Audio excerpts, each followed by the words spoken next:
এই মুসলমানদের বিশ্বাসঘাতকতার কারণে এই অঞ্চলে মুসলমানরা পর্যদস্ত হয়েছে। স্বাধীনতা চেয়েছিল, কিন্তু তাদেরকে ওই কিছু বিশ্বাসঘাতকের কারণে বাংলার স্থায়ী স্বাধীনতা তারা কখনো পায় নাই।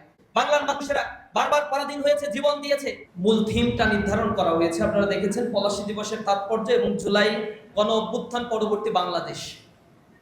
পলাশী দিবসের আলোচনার সাথে জুলাই গণ অভ্যুত্থান পরবর্তী বাংলাদেশের আসলে সম্পর্কটা কি, এই জিনিসটা লেখকরা বা বক্তব্য যারা দিয়েছেন এখানে ইতিমধ্যেই তাদের কথাগুলো আপনাদের সামনে পরিষ্কার করেছে। এর সাথে একটা ভালো কানেক্টিভিটি, ইতিহাস ইটসেলফ রিপিট, এটা এমনভাবে তার জায়গা দখল করে নেয় এবং বারবার ঘসেটি বেগম, উর্মিচাঁদ, রায় দুর্লভদের আবির্ভাব হয়, যারা এই দেশে খেয়ে, এই দেশে বড় হয়ে, এই দেশের জনগণের অর্থে ব্যবসা বাণিজ্য করে, আবার এই জনগণের উপরে তাদের দুরভিসন্ধিটি চাপিয়ে দিয়ে জনগণকে শত শত বছরের জন্য বারবার পরাধীন করে রেখেছে। 1947 সালে দেশটা বিভক্ত হওয়ার পরে 2 বছর পরে 1948-49 সালের 23শে জুন একটা রাজনৈতিক দলের জন্ম হয়েছিল, আওয়ামী লীগ। এর জন্ম কোনো কাকতালীয় ঘটনা না, এর জন্মটাই হয়েছে এই বাংলাদেশকে পরাধীন করে রাখার জন্য, এবং যার নজরানা তারা দিয়েছে যখন এদেশের জনগণ পূর্ববর্তী সময়ের মতো তাদের বিরুদ্ধে অবস্থান নিয়েছে। তারা যাদের আধিপত্যকে এই বাংলাদেশে প্রতিষ্ঠা করার জন্য চেষ্টা করেছিল, সেই আধিপত্যবাদীদের কাছে গিয়েই আবার তারা আশ্রয় গ্রহণ করেছে। বাংলাদেশের নেচার এবং ফিচার যদি 1000 বছরের ইতিহাস আপনারা দেখেন, আপনারা দেখবেন এই অঞ্চলে মৌর্যরা যখন শাসন করত, এরপরে এই অঞ্চলে ধারাবাহিকভাবে পালদের শাসন এসেছিল, গুপ্তদের শাসন এসেছিল, সেনদের শাসন এসেছিল, মুসলিম সালতানাত এখানে প্রতিষ্ঠিত হয়েছিল, স্বাধীন সুলতানি আমল ছিল। প্রায় 600 বছর ধরে মুসলমানরা যখন এখানে শাসন করেছিল, হিন্দু, মুসলিম, বৌদ্ধ, খ্রিস্টান কাঁধে কাঁধ মিলিয়ে সাম্প্রদায়িক সম্প্রীতির সাথে এই অঞ্চলে মুসলমানরা বসবাস করেছিল। এই সাম্প্রদায়িক সম্প্রীতি রক্ষার কারণে এই অঞ্চলে মুসলমানরা হাজার হাজার বছর, শত শত বছর শাসন করার পরেও এই অঞ্চলে আপনারা খেয়াল করবেন হিন্দুদের সাথে মুসলমানদের দাঙ্গা হতো না। 30% মুসলমান 70% হিন্দুকে নিয়ন্ত্রণ করত, নেতৃত্ব প্রদান করত, তাতে হিন্দু ও মুসলিমরা সন্তুষ্ট ছিল। হায়দ্রাবাদ নগরী 82,000 বর্গ মাইলের বিশাল এরিয়া, মাত্র 12% মুসলমান 80% হিন্দুকে নিয়ন্ত্রণ করত, নেতৃত্ব দিয়েছিল শত শত বছর ধরে। হিন্দুদের তাতে কোনো কথা ছিল না। এই অঞ্চলে প্রথম ইস্ট ইন্ডিয়া কোম্পানি যখন তাদের বাণিজ্য প্রসার করার জন্য এসেছিল, 1634 সালে এখানে এসে প্রথম কুটির স্থাপন করলো কাশিম বাজারে। এরপর থেকেই শুরুতেই কাশিম বাজারে তারা যে কয়জন কর্মচারী নিয়োগ দিয়েছিল, তার সকল কর্মচারী তারা হিন্দু নিয়োগ দিয়েছিল, যার ফলশ্রুতিতে এখানে ইঙ্গো হিন্দু একটা মৈত্রী তারা গড়ে তুলেছিল। এরপর ধারাবাহিকভাবে হিন্দুদেরকে মুসলমানদের বিরুদ্ধে খেপিয়ে তোলে, এর মুসলমানদের শাসন ব্যবস্থার বিরুদ্ধে অনাস্থা নিয়ে এসে তিলে তিলে একটি বিভাজনের রাজনীতি এই অঞ্চলে ব্রিটিশরা করেছিল, যার ফলশ্রুতিতে হিন্দুরা বিভিন্ন সময়ে বিদ্রোহ করেছিল, যাতে রসদ সরবরাহ করা, অর্থ দেয়া এবং পেছন দিক থেকে বুদ্ধি পরামর্শ দেওয়ার কার্যক্রমগুলো পরিচালনা করেছিল এই অঞ্চলে এই ব্রিটিশরা আসার পর থেকে। এর ধারাবাহিকতা সর্বশেষ শেষ হয় 1757 সালে, কিন্তু তাও শেষ হয় না। 1757 সালের পরেও যখন মীর কাসেম বুঝতে পেরেছিল আমরা পরাধীন হয়ে যাচ্ছি, এরপরেও তিনি বিদ্রোহ করেছিলেন, কিন্তু তার নিকটাত্মীয়, তার আশেপাশের মানুষেরাই তাকে পরাধীন করার জন্য সবচেয়ে কার্যকর ভূমিকা রেখেছিল। 1757 সালে এই অঞ্চলকে স্থায়ীভাবে যে কয়জন মানুষের ব্যক্তিগত স্বার্থ সিদ্ধির জন্য মির্জাফর, যিনি ক্ষমতার মোহে মোহান্বিত হয়ে, মহাবিষ্ট হয়ে এই জাতিকে চিরস্থায়ীভাবে পর্যদস্ত করেছিলেন, এবং তার পরবর্তী ইম্প্যাক্টটা এই সোসাইটিতে এত করুণ হয়েছিল, লক্ষ কোটি মানুষ যেখানে জীবন দিতে বাধ্য হয়েছিল। এখানে মূল ইস্যুটা ছিল মির্জাফর, ঘসেটি বেগম, উর্মিচাঁদ, রায় দুর্লভ। এরা কিন্তু দূরের কোনো মানুষ ছিলেন না, এরা নবাবের একেবারেই কাছের ছিলেন। কেউ ছিলেন নবাবের সেনাপতি, কেউ ছিলেন তার অর্থমন্ত্রী, কেউ ছিলেন তার চাচি, কেউ ছিলেন তার পার্শ্ববর্তী খুব ঘনিষ্ঠ ব্যবসায়ী।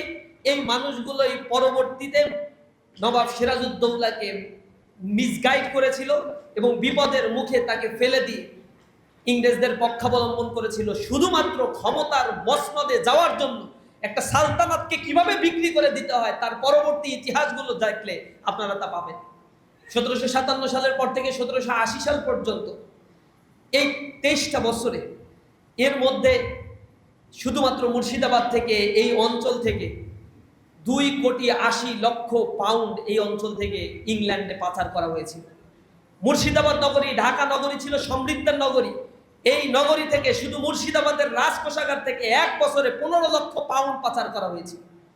এখান থেকে টাকা পাচার করে কলকাতা, ডার্ক নগরী, সেই কলকাতা নগরীকে গড়ে তুলেছিল। 24 পরগনা এলাকায় সেখানে বিশাল বিশাল জায়গির প্রদান করা হয়েছিল ব্রিটিশদেরকে। এক লর্ড ক্লাইভকে খুশি করার জন্য 2,34,000 পাউন্ড তাকে প্রদান করা হয়েছিল। রাতারাতি আঙুল ফুলে কলা গাছ হয়ে গেলেন Lord Clive, lakh lakh pound অর্থকরীর মালিক হয়ে গেলেন। এই মালিক হওয়ার পরে তাকে কিন্তু আবার ডেকে নিয়ে জিজ্ঞাসাবাদ করা হয়েছিল ব্রিটিশ পার্লামেন্টে। তিনি জবাব দিয়েছিলেন, এত বড় একটা সালতানাত, সেই সালতানাতের প্রধান কে হবে সেগুলো নির্ভর করে আমাদের মর্জির উপর। আমাদের কাছে তারা আসে, আমরা যা বলি সেগুলো তারা শোনে, আমাদেরকে এগুলো উপঢৌকন দিয়ে যায় আর দেয়, আমরা তা নিব না। এভাবে নিয়ে নিয়ে তারা এই বাংলাকে ধ্বংস করেছিল। শুধুমাত্র যে এই মির্জাফরের ঘটনা এরকম তা নয়, এরই ধারাবাহিকতা ধরে বালাকটের প্রান্তরে নিকট মানুষদের কাছ থেকে এই মুসলমানদের বিশ্বাসঘাতকতার কারণে এই অঞ্চলে মুসলমানরা পর্যদুস্ত হয়েছিল। এর পরবর্তীতে বাংলায় এইগুলোর, এই সংস্কৃতিগুলো ধারাবাহিকভাবে চলেছে। বাংলার মানুষেরা বারবার পরাধীন হয়েছে, জীবন দিয়েছে। এরপরে বাংলার মানুষেরা স্বাধীনতা চেয়েছিল, কিন্তু তাদেরকে ওই কিছু বিশ্বাসঘাতকের কারণে বাংলার স্থায়ী স্বাধীনতা তারা কখনো পায় নাই। এই অঞ্চলকে বুলগাতপুর বলা হয়, কারণ এই অঞ্চলের মানুষেরা বিদ্রোহ করে বারবার। যখন তার দেয়ালে পিঠ থেকে যায় তখন সে বিদ্রোহ করে বসে এবং শাসক গোষ্ঠী পালাতে বাধ্য হয়, পেছন দরজা থেকে পালায়। মাঝে মাঝে তার আধিপত্যবাদীদের কাছে গিয়ে তারা আশ্রয় নেয়, আবার জনগণকে পরাধীন করে, ইতিহাস ভুলে যায়। 69-এর গণ অভ্যুত্থান হয়েছিল এই অঞ্চলে, 90-এর স্বৈরাচার বিরোধী আন্দোলন হয়েছিল। এর পরবর্তী আমাদের 24 জুলাই বিপ্লব, শত শত হাজার হাজার প্রাণের বিনিময় মানুষেরা এই বিপ্লব এনে দেয়।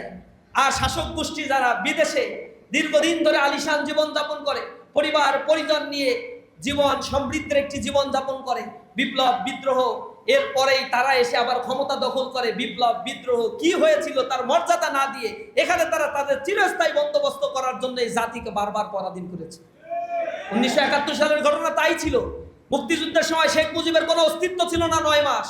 যারা এখানে খেটে খাওয়া মানুষ, কুলি মজুর, দিন মজুর, ব্যবসায়ী, ছাত্র জনতা, যারা 71-এ জীবন দিয়েছিল, তাদের মূল লক্ষ্য ছিল সাম্য, মানবিক মর্যাদা, সামাজিক সুবিচার প্রতিষ্ঠা করা। এরপরে তারা এসে 1972 সালে বলা কওয়া ছাড়াই একটা সংবিধান তৈরি করলো। যিনি সংবিধান প্রণয়ন করেছিলেন সেই শেখ মুজিবের মুক্তিযুদ্ধের নেতৃত্বের সময়, মুক্তিযুদ্ধ চলাকালীন সময়ে তাদের এখানে কোনো অবস্থান ছিল না, তার পরিবার পরিজন এখানে ছিল। ইভেন তার আশেপাশের নেতৃবৃন্দ তো এই বাংলাদেশে অবস্থান করে নাই, দেশের বাইরে অবস্থান করেছে। মানুষ জীবন দিয়েছে, কাতারে কাতারে শহীদ হয়েছে, দেশটাকে এসে আবার এখানে বাকশাল কায়েম করেছে। সে বাকশাল থেকে মানুষ মুক্তি পাওয়ার জন্য এখানে বিদ্রোহ করেছিল, সিপাহী জনতার বিদ্রোহ হয়েছিল। কিন্তু বিদ্রোহ হওয়ার পরে যারা শাসন গ্রহণ করেছে তারা আবার পরাধীনতার করাল গ্রাসে জাতিকে নিমজ্জিত করেছে। বারবার এদেশে এই মির্জাফরদের আগমন ঘটেছে। মির্জাফর এমন ব্যক্তি ছিল যে এই বাংলার জনগণ, যে বাংলার মানুষ, বাংলার খেয়ে বাংলার পরে বাংলার মানুষদের শাসক হয়েছিল, কিন্তু এই বাংলার মানুষকে হত্যাযজ্ঞ করেছিল, ধ্বংস করেছিল। এই অঞ্চলে আপনারা জানেন 1176 সালে 1770 এখানে 76 মনোত্তর হয়েছে। এই মাত্র 13 বছরের ব্যবধানে এখানে একটা দুর্ভিক্ষ হয়েছিল, ম্যানমেড দুর্ভিক্ষ, যাতে ঐতিহাসিকরা বলেন 1,55,00,000 মানুষ এখানে মৃত্যুবরণ করেছিল। টোটাল বাংলার জনসংখ্যার 1/3 সেখানে মৃত্যুবরণ করেছিল। কারণটা কি? 1 বছর আগে এই অঞ্চলে যত ফসল উৎপাদিত হয়েছিল সেই ফসলগুলো সব ব্রিটিশরা কিনে নিয়েছিল। তারও আগের ঘটনা, এখানে মির্জাফর যখন ক্ষমতায় ছিল তিনি এখানে যে কর আরোপ করেছিলেন তার পরিমাণ পূর্বের আলীবর্দী খাঁ বা নবাব সিরাজউদ্দৌলার সময় যা কর দেওয়া হতো তার চাইতে 32 গুণ বেশি কর এখানে আরোপ করা হয়েছিল। মিলিয়ে দেখবেন বর্তমানদের সাথে, ওই সময়ের সাথেগুলোতে মিলিয়ে দেখবেন। কর আরোপ করে টাকাগুলো নিয়েছিল।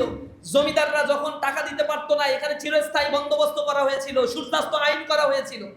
সূর্যাস্ত আইন করা হয়েছিল, সূর্য ডোবার সাথে সাথে যদি জমিদাররা কর না দেয়, খাজনা না দেয়, তাহলে তাদের স্থাবর অস্থাবর সব সম্পত্তি তো নিবে।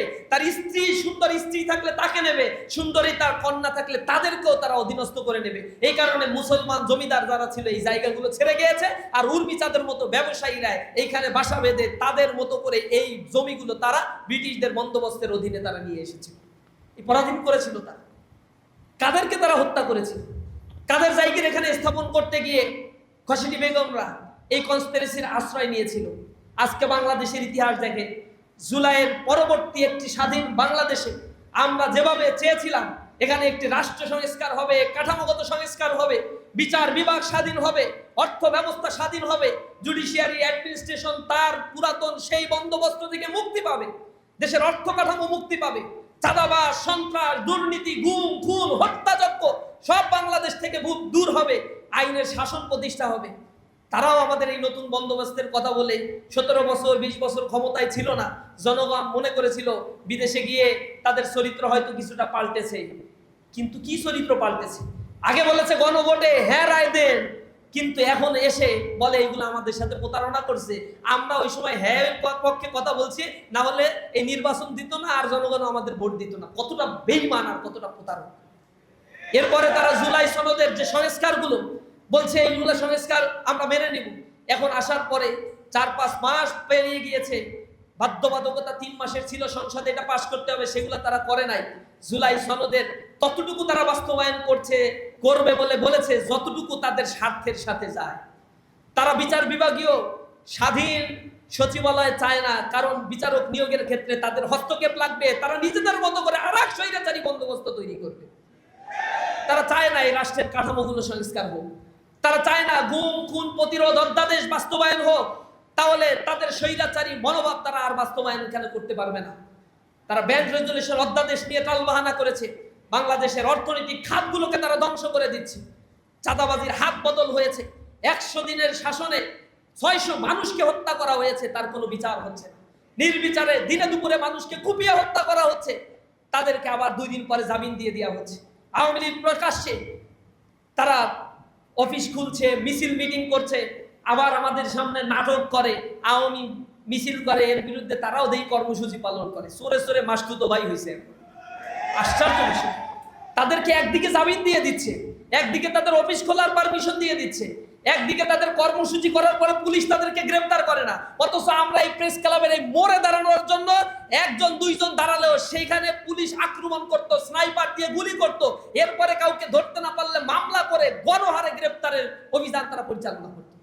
আওয়ামী লীগ মিছিল করে, তাদের নামে কোনো মামলা হয় না, মনে হয় মামা খালুর বাপ, মানে একটা আবদার। আশ্চর্য বিষয় আমাদের কাছে মনে হয়। আবার বলে যে না তারা গোপনে করে, কিভাবে ধরবো? আবার মন্ত্রী, স্বরাষ্ট্রমন্ত্রী অভিনয় করে, চমৎকার অভিনয় করে, বলে একটা দলের তো 23 তারিখে তাদের প্রতিষ্ঠা বার্ষিকী। খুব আশ্চর্য হয়ে বলছে একটা দল বলতে কোন দল? নিষিদ্ধ ঘোষিত। হ্যাঁ এইটা বলে মিডিয়ায়। এইসব বিষয়ে বাতেলা মানুষ বুঝে না। তোমাদের শব্দগুলো, তোমাদের কর্মকাণ্ডগুলো জনগণ এখন বুঝে গিয়েছে। এর আগেও ক্ষমতায় থাকাকালীন সময়ে এই দেশকে তারা দুর্নীতিতে চ্যাম্পিয়ন করেছিল, এই দেশকে তারা করদ রাজ্যে পরিণত করার জন্য কনস্পিরেসি করেছিল। আজকেও আমরা দেখতে পাচ্ছি কার ইন্ধনে, কার সাথে মুসলেখা দিয়ে এসে এই বাংলাদেশকে আবার নতুন বন্দোবস্তের যে সূচনা আমরা চেয়েছিলাম তা থেকে এই বাংলাদেশকে অন্য একটি খাতের দিকে নিয়ে যাওয়ার জন্য কারা চেষ্টা করছে, কিভাবে চেষ্টা করছে। সুতরাং এই পলাশীর আলোচনাগুলো ইসলামী ছাত্র শিবির তার প্রতিষ্ঠা লগ্ন থেকে বাংলাদেশের ইতিহাসের এই ধারাপাতগুলোকে, রেখাগুলোকে অঙ্কন করার চেষ্টা করে, জাতির সামনে, যুবকদের সামনে, জাতির মানুষের সামনে এটা উপস্থাপন করার চেষ্টা করে। আমরা আমাদের দেশকে ভালোবাসবো। এদেশের সার্বভৌমত্ব কোনো বক্তব্য বিবৃতির মাধ্যমে আসে না। এদেশের সার্বভৌমত্ব আসে যখন এদেশের অর্থ ব্যবস্থা, রাজনীতি, সংস্কৃতি, সমাজনীতি সব কিছুর মধ্যেই একটি আন্তরিকতা, প্রচন্ড দেশপ্রেম, দেশের জন্য জীবন দেওয়ার মানসিকতা একটা জাতির মধ্যে যখন থাকে, সে জাতি তখন উন্নত হতে পারে। আমরা সেই জাতি গঠনের জন্য ইসলামী ছাত্র শিবির কাজ করছি। আমাদের মিশন এবং ভিশনকে আমরা নির্ধারণ করে দিয়েছি, সমৃদ্ধ বাংলাদেশ গড়ার লক্ষ্যে সৎ, দক্ষ, দেশপ্রেমিক নাগরিক আমরা তৈরি করতে চাই। আমরা এদেশে এমন কোনো মানুষ তৈরি করব না যারা এদেশে জন্ম নিয়ে এই দেশ থেকে বিলিয়ন বিলিয়ন ডলার পাচার করে দেয়। আওয়ামী লীগের সময় ভূমিমন্ত্রী ছিলেন যার পৃথিবীর বিভিন্ন জায়গায় 558টা ফ্ল্যাট আছে, বাড়ি আছে, বাড়ি কিনছে 558টা। একজন মানুষের কয়টা ফ্ল্যাট প্রয়োজন বসবাস করার জন্য কল্পনা করেন। হাজার হাজার কোটি টাকা পাচার করে দিয়ে দুবাইতে আলিশান জীবনযাপন করছে, সিঙ্গাপুরে আলিশান জীবনযাপন করছে। তাদের পা একটা থাকে বিদেশে, আর একটা থাকে দেশে। যখন কোনো বিপদ বাধে বিদেশে চলে যায়, আর কিছু টাকা পয়সা দিয়ে এই দেশের কিছু নেতাকর্মী আছে তাদেরকে রাস্তায় নামায়। তাদের ছেলেমেয়েরা সব বিদেশে পড়াশোনা করে, চিকিৎসার প্রয়োজন হলে সাথে সাথে বিদেশে চলে যাবে। অথচ এ দেশের সরকারি স্বাস্থ্য খাতের এত দৈন্য দশা, জনগণকে বলে তোমরা নাকি মালিক, আমরা নাকি দেশের মালিক। আর এই মালিকদের সাথে যে আচরণগুলো করে এই দেশের প্রজারা, গণপ্রজাতন্ত্রী বাংলাদেশের সরকার, এই প্রজারা এ দেশের মালিকের সাথে যে আচরণ করে, এই দেখলে পূর্ববর্তী যারা রাজারা ছিল তারা হাসে আসলে যে কপাল ভালো, এই প্রজার রাজার সংজ্ঞাটা আমাদের সময় এমন ছিল না।